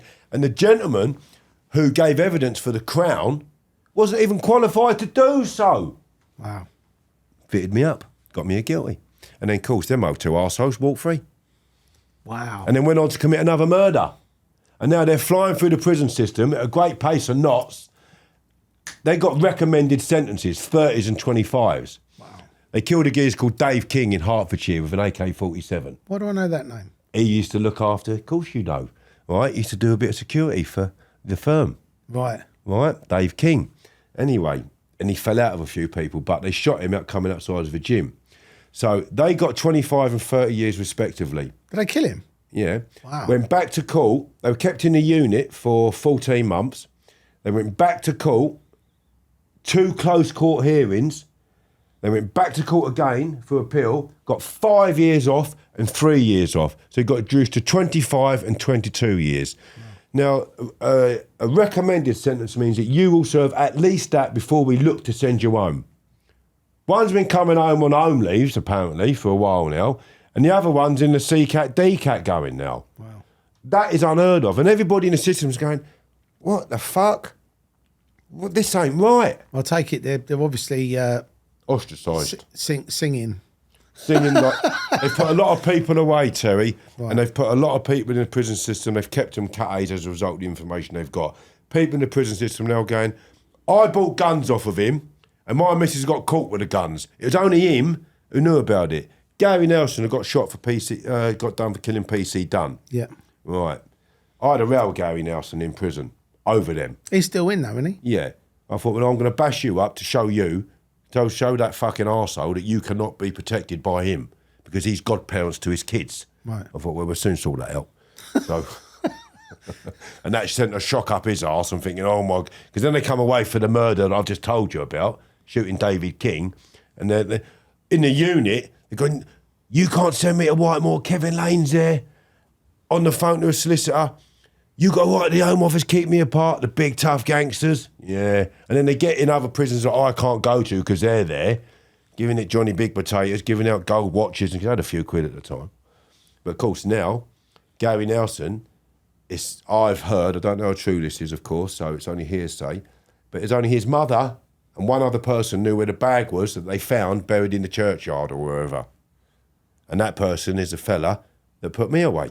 Wow. And there's other people that have been nicked along the line for other things and saying, well, it's only him or him that put us into it. And now he doesn't communicate with his people no more. He's cut his ties off with them. Wow. So, yeah, I'm glad, though. It's coming out now. Yes. I mean, it's... And with you doing this this criminal justice review, if they do that and then they come back and say, actually, yeah, you were wrongly Convicted. put away and convicted, what does that mean for you? It means I'll be able to go and find a fella that shot me and ask him for a straightener. No, I know, but I mean, do you get compensation, or will they do some sort of public apology? Or No, never apologise. A miscarriage of justice is not an unsafe conviction. They're different. Right, I didn't So know that. an unsafe conviction means we don't know if he did it. It's unsafe. But a miscarriage of justice, you've been fitted up. I've been fitted up. The evidence shows that. So if I get a miscarriage of justice, you get compensation. Got it. But you remember the gentleman got done for the rape a few months ago, and he got acquitted from the rape a few months ago. An old gentleman, and he served years and years and years for it. It was only a few months ago. Do you know what? Glasses. He's on the Court of Appeal steps, But anyway, Right. 17 years that fella served, and they tried to take bed and board off him. Bed and board. Wow.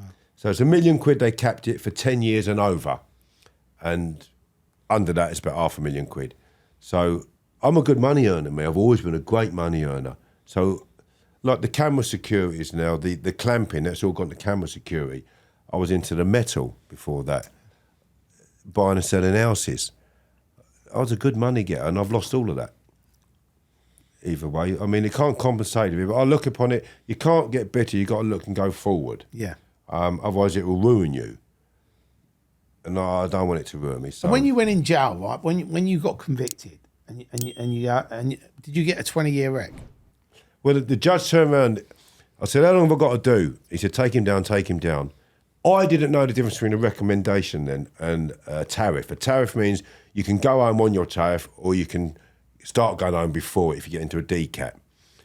Take him down, take him down. I got my tariff 3 years after I got convicted on New Year's Eve. And I went down to the surgery and a screw gave me the tariff, the right arsehole. I thought, what's that fucking wanker want? Kevin, what do you want? He's got something for you. I thought, yeah, of course you have. I didn't know at the time what it was, but I do now. And he handed me my tariff. It was 18 years. I went, fucking hell, what a result. Because in court, they turned around and told the judge they wanted the maximum of 30 years to be sentenced to. Fucking hell. Imposed on me. So I'm sitting there for 3 years thinking, I'll get 30 years, I'll get 30 years. God, and they're only going to start looking to send me home by then. Of course, 18 years. I thought 12 years off. I thought, touch. Scrooge thought this geezer's nuts. He's just got 18 years and he's going, what a touch. But he didn't know they said 30 years. Yeah, yeah. So, yeah, I mean, of course, I thought, I can see light at the end of the tunnel now. Yeah. Young man. So you went to jail thinking you're doing 30. Yeah. And what was that like? I mean, obviously, when you go in for 2, you go, might be out in 12 months, you can get your head around it. But for 30 years, I mean, what did you feel when you had that? Was you just thinking, fuck no, I'm still alive to fucking come out? Yeah, or I did you did, think yeah. I'm never getting out? I thought I was never getting out because you served the 30 and then they would look to send you home. But I had a real bad prison record. I was always fighting with a mufti. I was saying, go and get your kit on when this door opens. The mufti is the... The mufti is a termination for discriminative clothing, like black clothing. Right. I forget the actual... And that's when they come in with a... shields, right, got it. helmets, body armour and that. Right. And I was always round with them fuckers. But they were all right, actually. They didn't deserve it. They weren't all fuckers. There's things that happen. I said, go and get your kit on. It's going And you off. talked about a liquid kosh earlier. And obviously Injection. people that watch and listen to this probably won't even know what it is, but... Injection. You're out for days. Right. And like Wayne used to get that, and when he was unconscious, coming in and weigh him in still. How bad's that? So they come for me with a big needle like you see on TV, with the big round fucking things you put your fingers through, and a big thing with a big metal needle so it don't bend and break you. And I got covered myself in butter once. I was in the block again, and I'd been in there for whatever reason. I've heard of people, they do shit as well, don't they? Shit, covered myself in shit. Yeah, I've done that once. Not in shit, I did it all around the door and that. But I covered myself in butter, so they couldn't grab me when I was So fighting with them. slippery, Kevin. Yeah, but they brought the needle to me, right? And they said, Kevin, look over there through the flap. I went, I'll have a shower, shall I? Thought, you are not sticking that needle in me, and me being out for days. It was only over haircut that time and all. They wouldn't let me have my haircut. I had a visit coming up, so I got a haircut. Booked, I want a haircut. She's not getting it, Elaine. Just being arseholes. I said, well, no problem, then. Butter, get your kit on. Because talking about haircuts and stuff, because you do take care of yourself, Kevin, don't you? Because I've seen try. you've been having some beauty treatments. Yeah, I have a bit. Yeah, I have. Yeah, I do. Yeah, you wouldn't think so. No, I mean, I do have a go. Do you know something though? Right, people would be dug out back in the day for wearing moisturise, but now we're metrosexual men, right? We have facials, we have manicures, pedicures. I don't have my hair done, obviously. Nah, well, it's very shiny. I went to Allure down in Brighton with Sophie and her husband, and I went there a little while, a little bit of Botox there. Yeah. But great, they got one in Amersham and all, actually. And she said, "You've got excellent skin, Kevin, it's so soft." I said, "I've been creaming up since I was younger." I've got really soft skin. I do all over, like head and shoulders, head to toes, splash it all over like brew, eh? But then going back to that thing when you was in jail, obviously you've got this like long sentence ahead. How do you get your head around that? Because Pat Purcell said to me, "You got to, Kevin, this is your life now, and you need to make this your life and make the best life you can for yourselves while you're in here." He said, "Stop being bitter, Kevin, because it'll change your personality." Because in prison, I was right happy-go-lucky.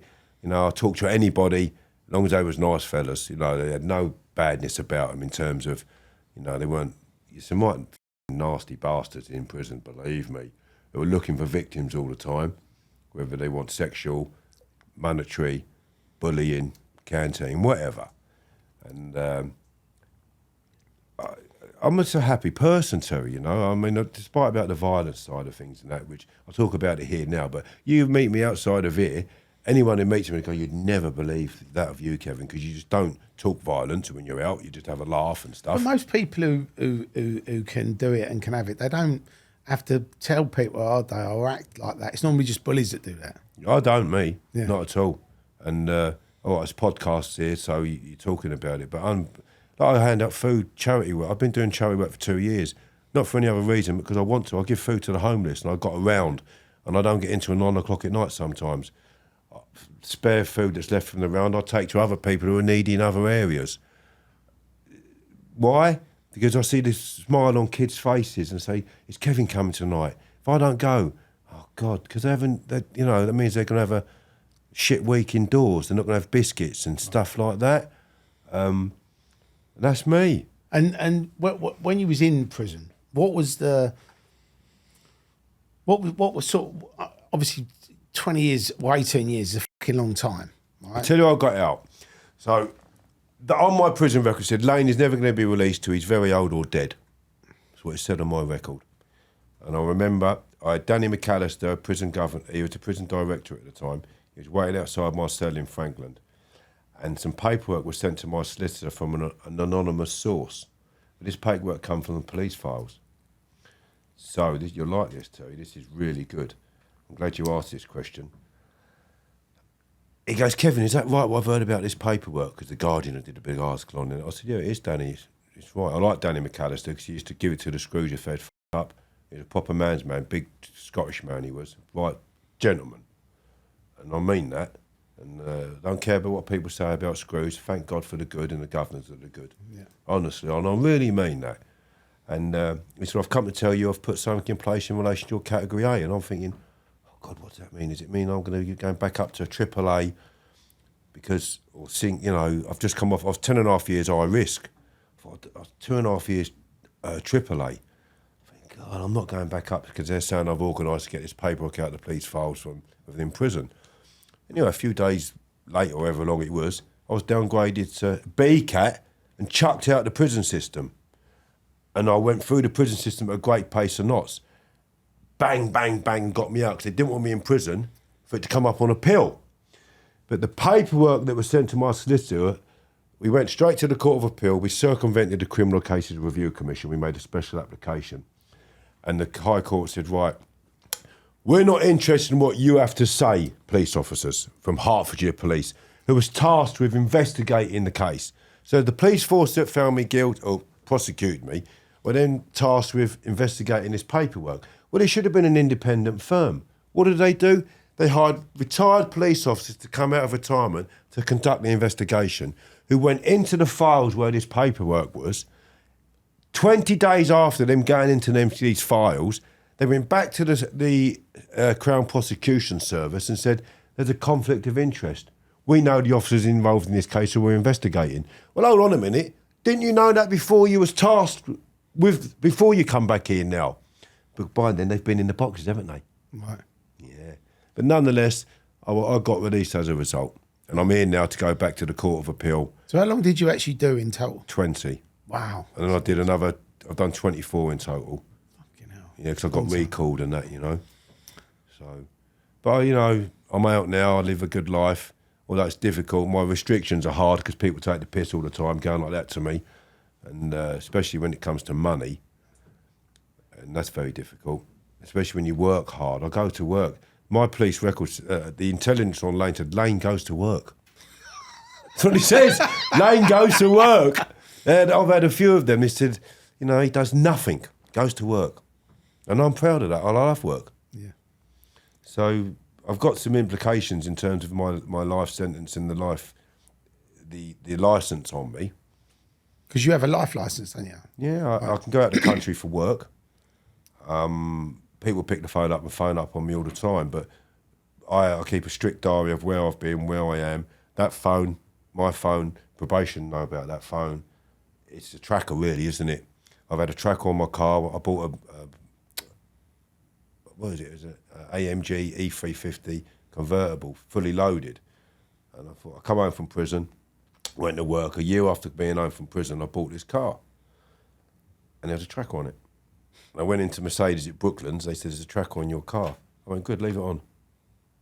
And I got pulled in for threatening someone at their doorstep, demanding money of menaces. I went, really? They said, don't worry, Mr. Lane. I said, there's my diary and there's my work diary. Check them. They said, well, we know where you were. You got no. I said, yeah, thank you very much. Otherwise, I'd have been in prison, Terry. Wow. How about that? Yeah. And when you was in prison, what would you say was the worst violence you saw when you was in prison? I mean, obviously, I know you had a few scrapes, but did you see anything? I mean, I know lots of people have said people have been murdered in there, people have committed suicide in there.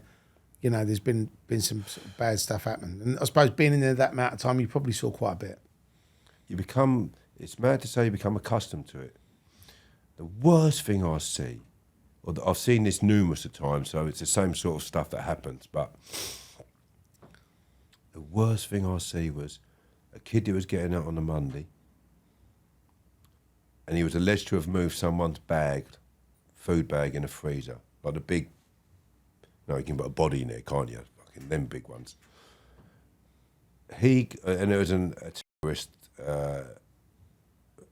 fella that did it, from one of the bombers and that, He boiled up the fat, ghee for butter, olive oil and that. You get little 500ml olive oil bottles or whatever they are, 250ml. If you get enough of them, you can make a lot of ghee. Right. That was tipped over his head. He was getting out on a Monday, but did nothing else. His head went like crackling. Complete crackling. He was in intensive care, nearly died. That was the worst attack I've seen based on someone who just got it done for moving someone's food bag. And they literally pulled it directly over his head? Pot straight over his head. Wow. And the pot. Wow. And walked off. And the little fella that did that, I've spoken to that little fella. You would never believe it. Never believe it. Same as Terry Conaghan. Terry Conaghan was having a massive heart asthma attack and they've been waiting for the healthcare to come up 35 minutes. And the fella that... Do you remember the Glasgow geezer that drove into Glasgow airport? I remember reading about it, yeah. Petrol and that. Can't think of his name now. Sorry, it's just lost my thought pattern. But he's a doctor. Bashir, was it Bashir anyway? He's gone into Terry's, and the Terry's Scottish. I've gone and got him, right? The doctor, the terrorist. So he'd come and see my mate, will you? And he's gone in there. Now Terry's having this mad attack. He's seen the terrorist come in there. He's trying to blow up his fellow countryman, and he's going, "He's having a worse attack." And he's looking at me thinking, he drinks with me, Terry. Thinking, Kevin, what the fucking hell are you doing? Like, he couldn't speak because he couldn't breathe. And And he wouldn't leave. He's gone, I'm not leaving. He said, I'm staying here with him. He said, do what you want, I'm not leaving. And after Terry come back out of hospital, he went straight round and shook his hand. And that's the man, he's gone, listen, I appreciate everything you did. He goes, I really do. And that shows when you're in the trenches, you can collectively come together, but realistically, they should never have been on the landings. They should have been put in internment, segregated, so they can't convert people who are misfits, a lot of them, who are bullied into it, and then they go out and the next thing you know, they're hitting the mat or because they've got no friends, and then they get welcomed by the brothers, and they think, gosh, no one's ever welcomed me before because I'm a misfit, mentally or whatever. And then they go off and do the attacks that you see done now. But if you put these people in army camps and segregate them, so they haven't got to put oil over people's heads because they're playing music in a gym. They don't want lustful music. But this is our gym session. You got your own. Come to yours. That's happened. Wow.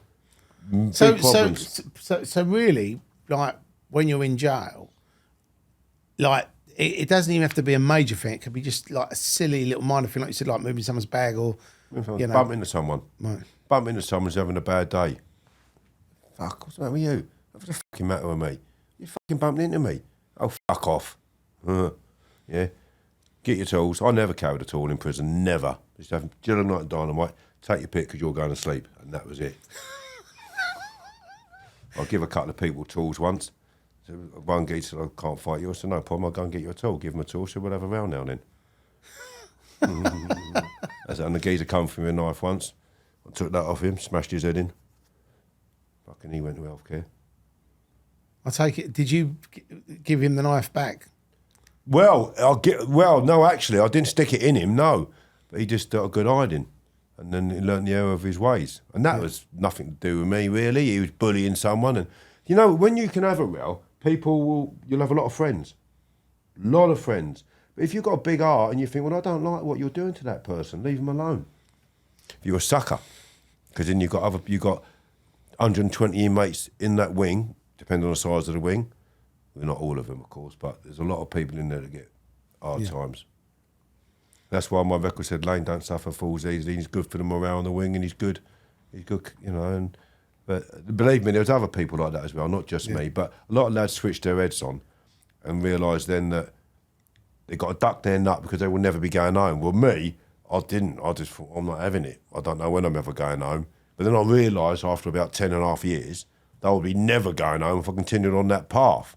Got it. So I started having to go like that or make sure I had a rail behind closed doors and not wherever and stop fighting, hitting screws.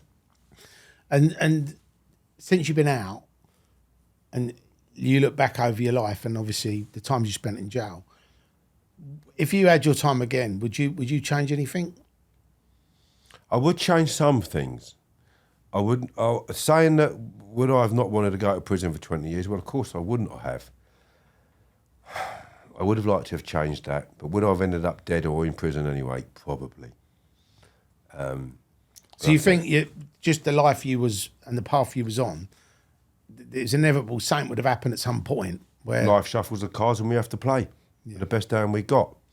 Look where I am now. Film. I go to the theatre with Julie Christie. I haven't been for a couple of years with Julie, but Duncan Campbell. I go out with various TV channels, producers. I did the Banged Up series. Yeah, which with was Tim Whitwell and Tom and Emma. What do you think of the guy with the tractor gate? Did you have a good chat to him about the... Neil Parrish is a lovely man, so is Johnny Mercer. Absolute salt of the earth. Yeah. You would love to have him in the trenches with you in the army. Right. I'm telling you, a real decent man. Yeah. And all the lads in there, you know, they've all got different pasts, so they've probably had some bad press, some of them. Yeah. But you need to understand, that's how they done their time at that time. Yeah. And they were being themselves. I believe they was being themselves. But themselves at the time of when they was in prison. I step into prison, I'm different. I come out of prison, I'm different. But what they done there, collectively, they showed the world how bad prison is. So you got to tip your hat to them, because if the public don't realise how bad them places are, nothing will ever be done about it. So them lads done a great job. Yeah. They shouldn't be targeted for that. No, it had I think it was it 1 million or 2 million people watched it? It was most watched programme, and it's been put forward for a BAFTA. It's most streamlined, wasn't it? I think the lads did a great... It was hard because it's difficult for me. I didn't really... I was wrong in some senses in that I didn't agree with what was going on in there, because you go into the jungle as a soldier, you go back into soldier mode. You go into prison, you go back into prison mode. So what I was seeing taking place was alien to me, because I come from dispersals. Things like that were going on, but not as much as it, and not in your face. Got it. And certainly not some of the stuff that was going on that took places in the lower categories. So I found that very difficult. But what they were doing was right in terms of showing the public what goes on. And I suppose that to condense it down and amplify it to make it like... You know, they amplify it because there was so much more they could have shown. They didn't have the footage, the time to show it. You had 240 hours worth of film for what, 2 hours and 40 minutes? Yeah. Not a lot, Terry, was it? Yeah. But in terms of getting the message across to the public that prison is not working, fair play to the lads. Yeah. I just banged my door up, me. Bang me up, Governor. You want to come up? No, I don't. Shut the door. I'm all right in my cell. I've got my music. I pull a parcel out of my arse again. I was happy in there. But I found it quite difficult in terms of what was going on in there, because I felt like, oh no, I can't live with this. I can't live with this because I felt like I should be doing something. And I was in the wrong. But that's, in senses, was I in the wrong? I did my bird how I thought I should do my bird. Yeah. They did their bird how they thought they should do the bird. And look how the programme come out. It's been put forward for a BAFTA. They've done well. Done brilliant. They're absolutely fantastic. And they've all got new lives. They've gone forward. They've made their lives for themselves. Well, hopefully when your movie gets made, that'll win a BAFTA as well. Yeah, but Ken Dodd's dead now, so he can't play me. Fucking hell. I was like, well, you might try to get a wig on. You know what? I've got some good wigs. I've seen it. But I think the. I mean, you are a character, and I think whoever plays you in the film, you know, I think the difficult thing about a lot of these films that are made is a lot of the people that the films are made about aren't around. So the fact that you're actually around is great, because they can actually sit down with you. You can actually coach them and say, this is how I am. They can you have to do that, don't you? Yeah. You know that. I didn't really know that. But you see, to actually get in the thing, you know, what would you do here? And how would you do this? And what, you know, and how would you stand? And, you know, just silly little things like that. Exactly that. So the film was written, they had words in there that, I said, well, I wouldn't say that. This is what I did say. That happened there. I said this. And that's what I said. So there's been a bit of re-editing. But my film's with New Amsterdam in a minute, which is a big production company. I was offered a part filming a £3 million budget and all. And I haven't taken that forward for. But I'm going to start, Terry. I'm not saying that because you do films. Right. But I've been like 300 requests on LinkedIn from film writers, script writers, producers. Oh, so you're going to have a little go at the acting as well? I am, because I've got an agent I'm just about to sign who looks after people across the water and in England. Yeah. And I've been saying no. But I'm going to have a go at it because I seem to be really well liked by the socials. Yeah. Not social security, but social platforms. And you would never hear me talk about violence outside. I walk out that door, you won't hear that out of me. I will stop a road sweeper and say, do you know what? Thank you for doing that job. Others don't want to do. And I really appreciate it. Yeah. And I go along and I have a laugh. I don't like violence. I'm just pretty good at it, and I don't like it though. And that's a sad thing to say. But am I nature and nurture? Bit of both, really. Yeah. So I'm sure when there's another movie I'm making, I'm sure there'll be something we can. Fucking Jeeves, you'll have Dennis Jeeves, wouldn't you? I do bring good. I mean, the way it's going at the minute. I mean, thank you for that. Yeah. If I can ever help you out, but by all means, please, I'd love to help you out. But I'm going that way now because I feel like that's the way my life's going. Yeah. They're currently looking at me presenting. So there's that Supermax prison in Mexico that's run by the army. So Channel 4 have been discussing with me. I said, about presenting prisons around the world. I said, no, I want to go into that prison as an inmate. I'd love to go in there as an inmate for 10 days, 2 weeks or something.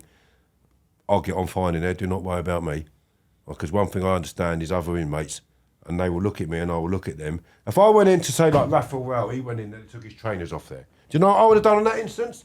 A room full of 30 bleeding Mexicans, or in Brazil or in Guatemala where death's very cheap. I want your trainers. I said, oh, do you? I said, right, who's the Uno number one in here? Who's the gaffer out of you lot? Who's the boss out of you lot? Capi di Tutti. You are. Well, I will fight you for these trainers. You're a respectable man, ain't you? You should be welcoming me coming from another. I might be a good ally to you. You shouldn't be trying to take what. I'll tell you what, I'll fight you for them. How about that? And none of you lot get involved. Win or lose, you can have my trainers. I win, you shake my hands, and that's it. That's what I'd have done.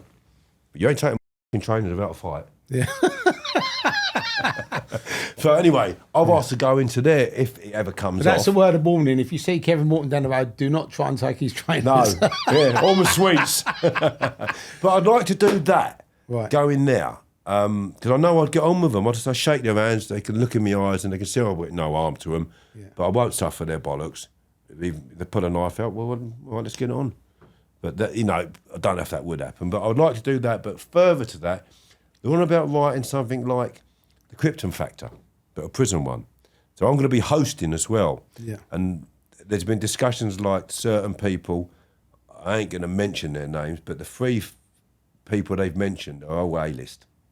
And I'll be hosting them. So I want to do an evening like backgammon and celebrities. Yeah, wicked. So I've got my own ooch. It's going into manufacture. And I'm not, yeah. I love that. Yeah. Love that. I hope you've got your face on it. It's going to be called Cheeky Chappy's Ooch. With your face on it. Don't know. You've got to do it with a big smile because that'd be funny. People would buy that. I'd buy it. It's good booze. I mean, Marcus Luther set a goggle box and Sid Owen. They said, Kevin, that is a proper bit of clobber. That is a fucking good drink because you go all goose pimply, warms you up, and you get a happy drunk on it. You could get him in the advert. Someone going, Ricky, and he's like, Ricky! He's like, I'm just having a drink. What are you drinking? I'm drinking a cheeky chappy. He's had a cheeky Chappy's Ooch. But do you know what? I had a message 2 days ago and someone said, oh, I'm in discussion with Charlie Bronson about making his ooch. And I go, well, I ain't happy about that. I've told him, I said, I'm not happy about it because it's funny how I've had hundreds of thousands of views about me and my ooch and now someone wants to copy it. Right. So it's obvious what you're doing. I'm not happy about it, wallop. And I'll just cut him off. I'm going to see if he goes into production with it. But in the meantime, I am in talks with people about going into ooch production and it'd be worldwide. Like KCI and that they've done now. KCI, yeah, he's doing it, yeah. So, but in when I do the hosting, so we play for backgammon. If you lose, you can either do press ups, sit ups, squats, whatever you want to do. But if you don't want to do none of them, for her, do you know how to play backgammon? Yeah. Well, you know. I'm not great at it, but I can play it. Say you had 10 dominoes on there, and you roll the dice, and you roll a 6. You've got to do 60 press ups, right? And but if you don't want to do them, do you want some of my ooch? And you're going to have to neck it, all right, or get it down, yeah? Like you see Marcus do it on the banged upstairs. He goes like that, right, because it gets you.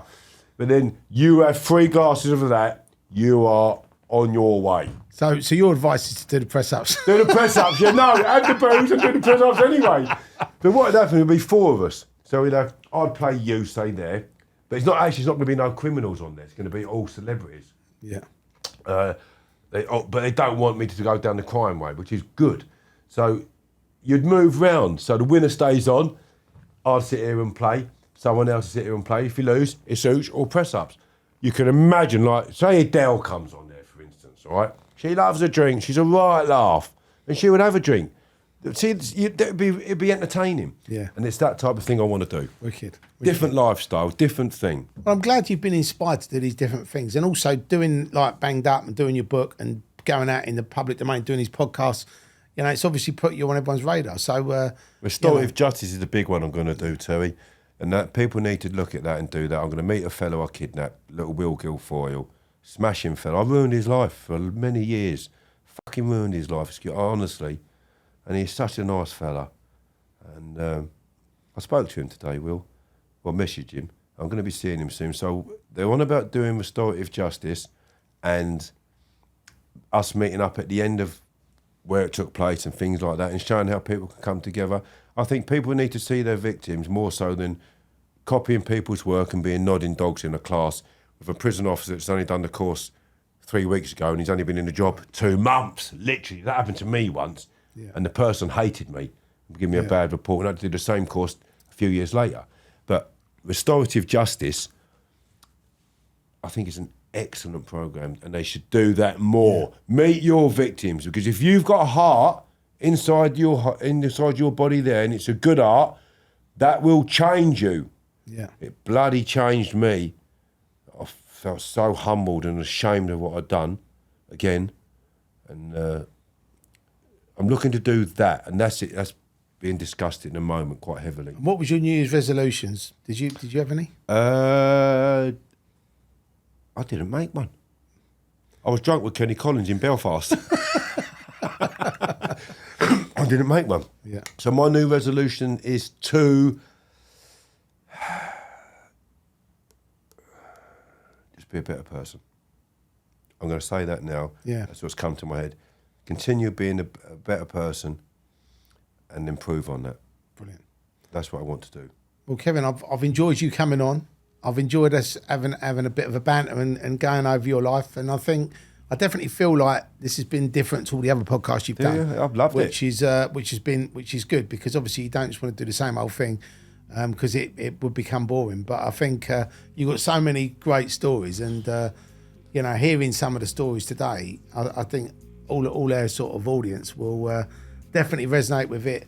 They definitely want to see more of you on the TV, and obviously you might see Kevin pop up in one of the movies, killing somebody or beating them up, or kidnapping them. Back over the ears. But Kevin, thank you so much for coming on, mate. Thank you It's very really much. good to I really see you, enjoyed mate. It's it. been I fun. thoroughly It's been enjoyed fun. it. Thanks for tuning in to the Criminal Connection podcast. My name's Terry Stone, and that was Kevin Lane. What an amazing guest. And this year is going to be a better man. So I hope you enjoyed the show. Make sure you tune in next week. We've got another amazing guest. Thanks for watching. Make sure you like, subscribe, and tell everybody about the Criminal Connection. And we'll see you on the other side. Thank you very much, Tay. All the best, everybody. Thank you very much.